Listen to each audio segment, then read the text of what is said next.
इतना तरल है कि आप उनकी कहानी को पढ़ते जाएंगे, बीच में रुकने की हिम्मत किसी को नहीं, और सहज तरीके से तमाम चीजें जो कहना चाहती हैं वो आपके अंदर चला जाता है।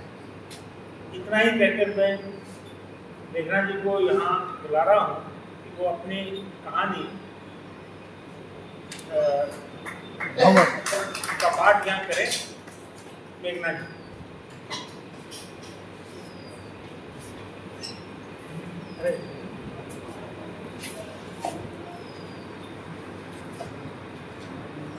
सर्वप्रथम मुंशी प्रेमचंद जी को मेरा श्रद्धांजलि उनकी जयंती पर। आदरणीय मंच अंबिका दत्त जी, आदरणीय प्रोफेसर रमेश मीना जी, आदरणीय अतुल चतुर्वेदी जी और आदरणीय मुकुट मणिदास जी, आदरणीय बेदी जी, आदरणीय जगदीश भारती जी और मेरे साथीगण। कहानी लिखना बता रहे थे कि बहुत मुश्किल है, लेकिन मुझे लगता है सुनना उससे भी मुश्किल है। लेकिन मैं कोशिश करूंगी कि आपको कहानी से बांधे रखूं। मन से अनुमति चाहती हूँ। मेरी कहानी का शीर्षक है भंवर। बोहरा साहब की सांस जहाँ थी वहीं थम सी गई जब उनकी नज़र दरवाजे पर लगी नेम प्लेट पर पड़ी। लिखा था आसिफ बोहरा, यासीन बोहरा। हाथ में सब्जियों का थैला लटकाए डोर बेल बजाई। अंदर से उनकी अधेड़ पत्नी सितारा ने दरवाज़ा खोला। कैसा बुझा सा चेहरा है उसका, जैसे गुम हो गई हो कहीं पर और किसी को मिलना भी नहीं चाहती हो, कोई ही रहना चाहती हो बस। बोहरा साहब बिना कुछ बोले थैला पकड़ाकर चुपचाप अपनी पसंदीदा जगह अपनी बालकनी में पहुंच गए और सितारा रसोई में। PWD के क्लर्क पद से रिटायर हुए अभी कुछ ही महीने हुए हैं। बालकनी में रखी कुर्सी पर बैठते ही सामने रखी तस्वीर पर नजर पड़ी तो आंखें भीग गई। मन ही मन बड़बड़ाए, कैसे रहती है सितारा इस घर में दिन भर, जहां हर समय उसकी आंखों के सामने यासीन की यादें उसे घूरती रहती हैं। उसकी चुप्पी उसे अंदर ही अंदर खाए जा रही है और मुझे पागल कर रही है। एक दिन हम दोनों ऐसे ही जमाने से रुखसत हो जाएंगे और जमाने को खबर तक नहीं लगेगी। आसिफ साहब मन ही मन उलझे हुए थे और सामने के फ्लैट से रिया की आवाज उन तक आई। शर्म नहीं आती? बेशर्म, क्यों हमें नीचा दिखाने में लगा है? इसलिए तुझे इतने महंगे स्कूल में पढ़ा रहे हैं कि तू अपनी तरफ से तो कोई मेहनत ही ना करे। बोल, जवाब क्यों नहीं देता? अरे बोल ना। धप धप रिया ने अपने 13 वर्षीय बेटे रियान की पीठ पर 2 हाथ मारे। आसिफ साहब को वो हाथ उनके दिल पर लगे। वे अपनी कुर्सी से उठ खड़े हुए और बालकनी से बाहर मुंह निकाल कर रियान की खिड़की में झांकने लगे, जहां से अब रियान के चिल्लाने की आवाज आ रही थी। करता तो हूँ और क्या करूँ, टाइम मिलता है जितना पढ़ता ही तो हूँ। सर तो मेरे ही पीछे पड़े हैं और बॉयज़ का भी तो वर्क इनकम्प्लीट है। उनके पेरेंट्स को तो नहीं बुलाया, उनको तो बस मेरी इंसल्ट करनी है। मन तो करता है कि सर को मैं। रिया की नज़र सामने से झांक रहे आसिफ साहब पर पड़ी तो वो सब पका गई। खिड़की बंद करते हुए बोली, चिल्ला क्यों रहा है? एक तो काम चोरी, ऊपर से चिल्ला चिल्ला कर सारी कॉलोनी में घर की बातें पहुंचा दे। आसिफ साहब शर्मिंदा हो गए और फिर से अपनी कुर्सी पर बैठ गए और फिर आधे घंटे तक दोनों के बहस की अस्पष्ट आवाज़ें सुनाई देती रही। दूसरा दृश्य, कॉलोनी के सेंट्रल गार्डन में शरद ऋतु में अपना तिलिस्म बिखेरा हुआ था।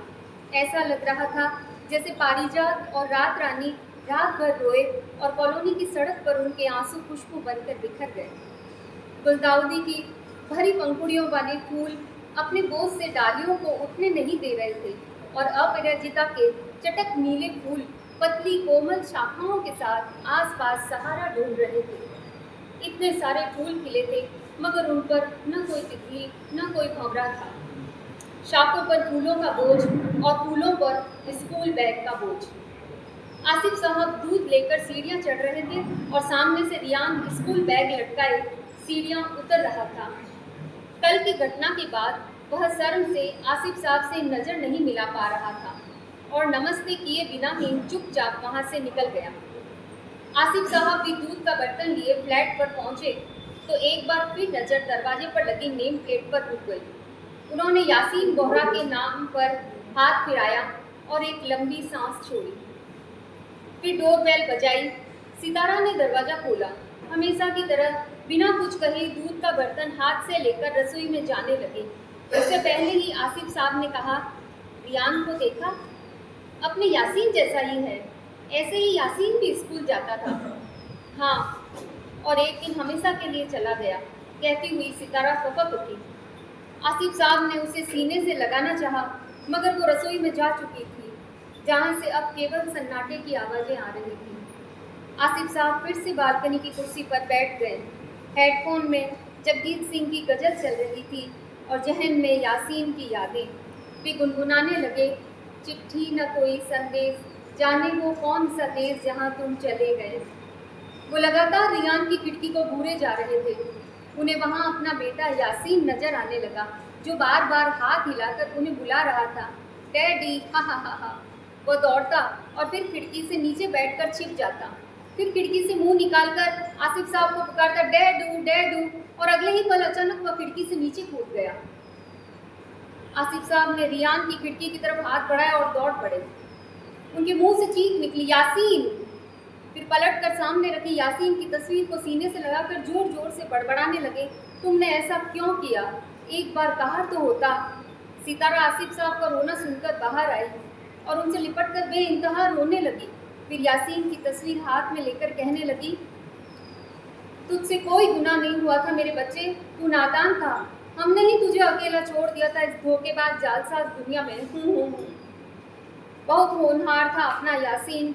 आसिफ साहब सुबकते हुए कहने लगे, हमेशा अव्वल आता था, सबका भला चाहता था। फिर खुदा ने उसके साथ ऐसा क्यों किया? उसने तो जिंदगी अभी देखी ही नहीं थी। याद है कितने खुश थे हम हलक से आंसू उतारते हुए जब उसका IIT में सिलेक्शन हुआ था। कितनी शान बढ़ा दी थी उसने हमारी बिरादरी में। मेरा बच्चा, मेरा लड़के जिगर, आह। और सितारा यासीन की तस्वीर को पागलों की तरह चूमने लगी। रोते रोते सितारा जमीन पर बैठ गई और आसिफ साहब के पैरों में गिरकर अपने बच्चे को फिर से पा लेने की इल्तिजा करने लगी। कुछ देर दोनों एक दूसरे से लिपट कर सुबकते रहे। दोपहर के 2 बज चुके थे। आसिफ साहब ने सामने के फ्लैट में देखा, रियान मोबाइल में गर्दन झुकाए बैठा है। उसकी मम्मी रिया नौकरी पेशा स्त्री है, जो शाम को लगभग 5 बजे के आसपास घर लौटती है। तब तक रियान इसी तरह रोज ही मोबाइल में सिर झुकाए घंटों बिता देता है। आसिफ साहब ने बालकनी से नीचे झांक कर देखा, सेंट्रल गार्डन में डहेलिया और झाड़ी गुलाब की बैंगनी और गुलाबी कतारें बनी थी। जनवरी का महीना और हाथ छुड़ाती सर्दी का हाथ धूप थामे आंगन में बुला रही थी, मगर आने वाला कोई नहीं था। कॉलोनी का बास्केटबॉल ग्राउंड सूना था। आसिफ साहब नीचे झांकते हुए सोच रहे थे, किसी ने क्या सोचकर कॉलोनी में इसे बनवाया। उसने कभी सोचा भी नहीं होगा कि आने वाली पीढ़ी को कहाँ जरूरत रहेगी इन मैदानों की। वो तो एक हथेली पर सारे खेल खेल लेंगे। आसिफ साहब ने रियान को मुस्कुराकर देखना चाहा, जिससे वो भी उनके सामने मुस्कुराए, मगर वो सर उठाकर बाहर देखे तो सही। वे सोचे जा रहे थे, बच्चे गेम खेल रहे हैं या गेम इनसे खेल रहा है। रियान को पता ही नहीं चला 5 बज गए।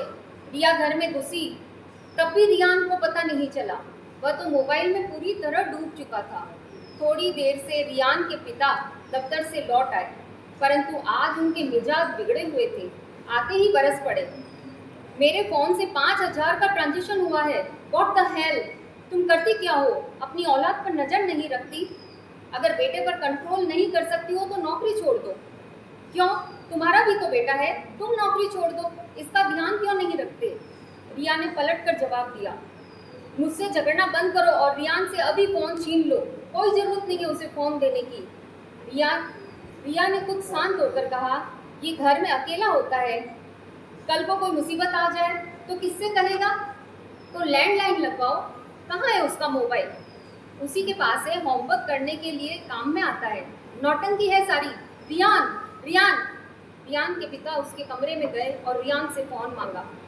रियान के कमरे से आवाज़ें आसिफ साहब के घर तक आसानी से पहुंच जाती थी। ला फोन दे, तेरी इतनी हिम्मत हो गई, अब तुझे मेरा भी डर नहीं रहा। रियान के पिता आंखें फाड़कर रियान को डराने की कोशिश कर रहे थे। क्यों पापा, क्या हुआ? दिन भर मोबाइल पर गेम खेलता है और अब जुआ खेलने लगा। मेरे फ़ोन से 5,000 रुपये ट्रांजेक्शन किया तूने, लेकिन वो तो गेम का पार्ट है, पैसे देते हैं तो गेम आगे बढ़ता है। आप मुझे गेम जोन नहीं ले जाते हो क्या? बस पैसा ही तो है। बेवकूफ, बंदर के हाथ उस्तरा दे दिया। चल दे इधर। नहीं नहीं दूंगा। देख मुझे गुस्सा मत दिला, दे दे वरना तेरा फोन फेंक दूंगा। आप दोनों भी पहले अपना फोन फेंक दो। आप लोग कौन सा नहीं चलाते? माँ बाप से बात करने की तमीज नहीं है इसे। देख रही हो, वहां से खड़ी रिया को दिखाते हुए रियान के पिता और तेज चिल्लाए, जवान लड़ाता है, पढ़ना है तुझे, समझा?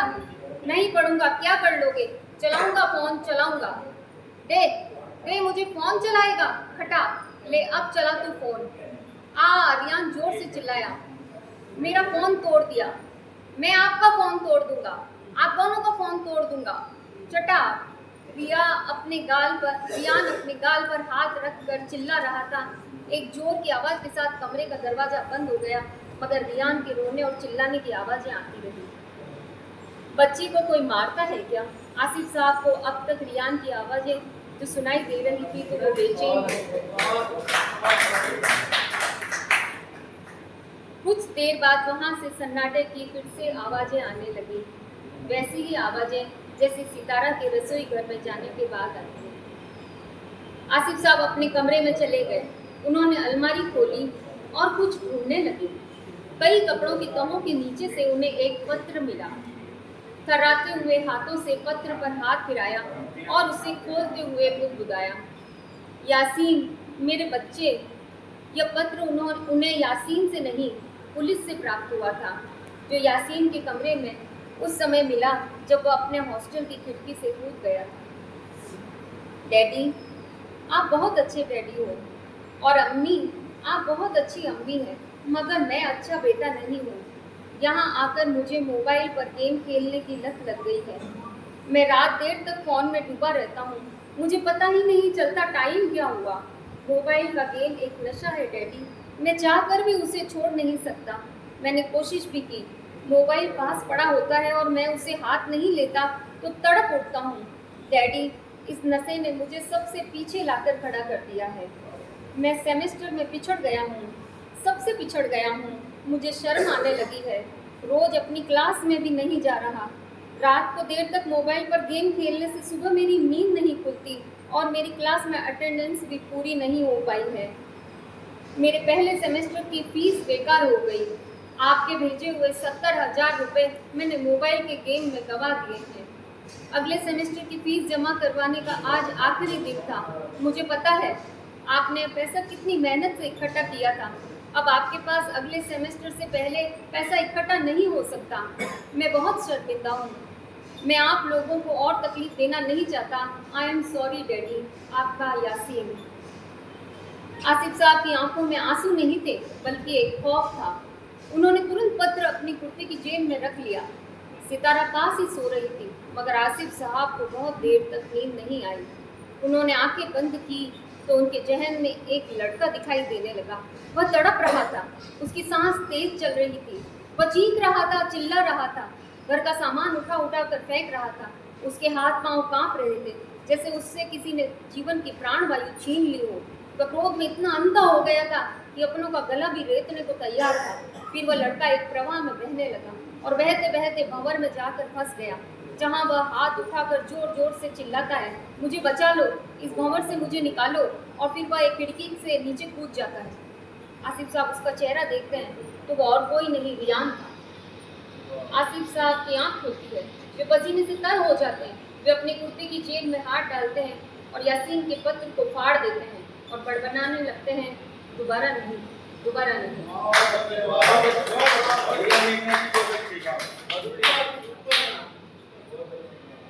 कॉलोनी के गेट पर स्कूल के ऑटो आकर खड़े होते हैं और कॉलोनी के सारे फूल बटोर कर ले जाते हैं। आज रियान स्कूल जाते हुए दिखाई नहीं दिया। शाम 4 बजे रियान बालकनी से झांक रहा था। कुछ दिन पहले उसका फोन तोड़ दिया गया था। फिर भी वो किताबों के साथ नहीं था। आसिफ साहब रियान की मुस्कुराहट पाने के लिए उसकी तरफ मुस्कुराए, मगर उसके होठ साफी कहिलिया की तरफ पत्थर हो चुके थे। आसिफ साहब अंदर गए, सितारा को आवाज लगाई, सितारा, यासीन की बास्केटबॉल कहाँ है, मुझे दो। सितारा कुछ समझी नहीं, लेकिन आसिफ साहब की उत्सुकता के आगे उसने कुछ नहीं पूछा।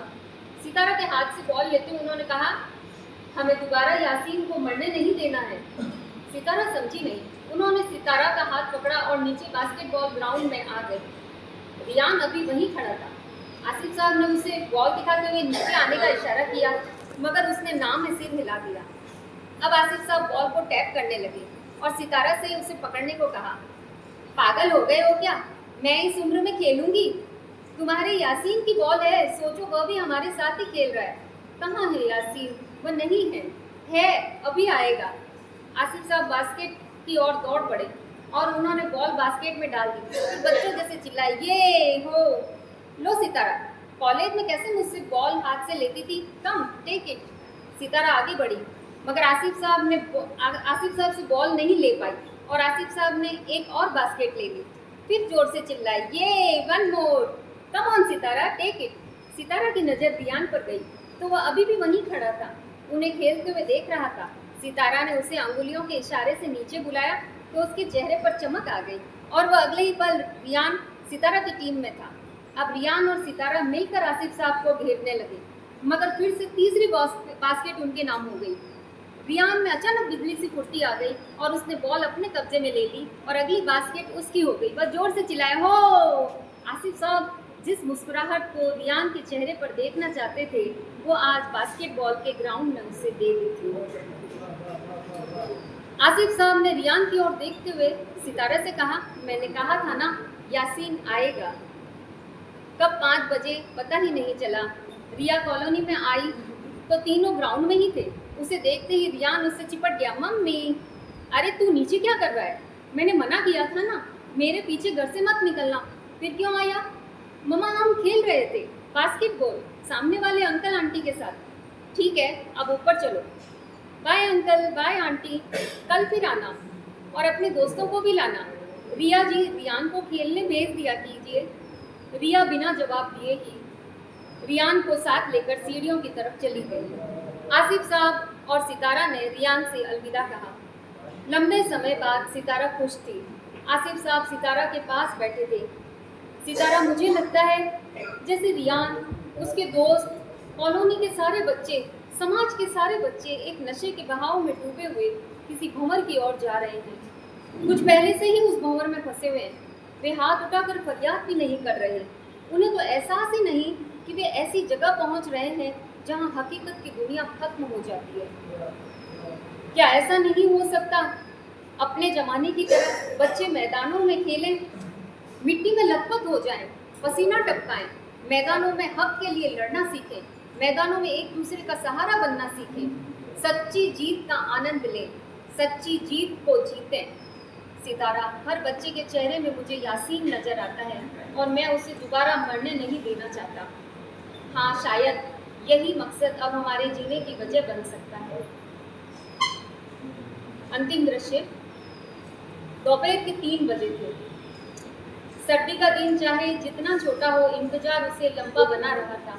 घड़ी की सुइयों को हाथ में पकड़कर घुमा क्यों नहीं देता है कोई? क्यों पूरी रात, पूरा दिन गुजर जाने के बाद फिर शाम होती है? अभी तो घंटा भर बाकी है। नींद भी हो गई, दोपहर की चाय भी निपटा ली। आएगा ना वो? आएगा, उससे भी तो मजा आ रहा।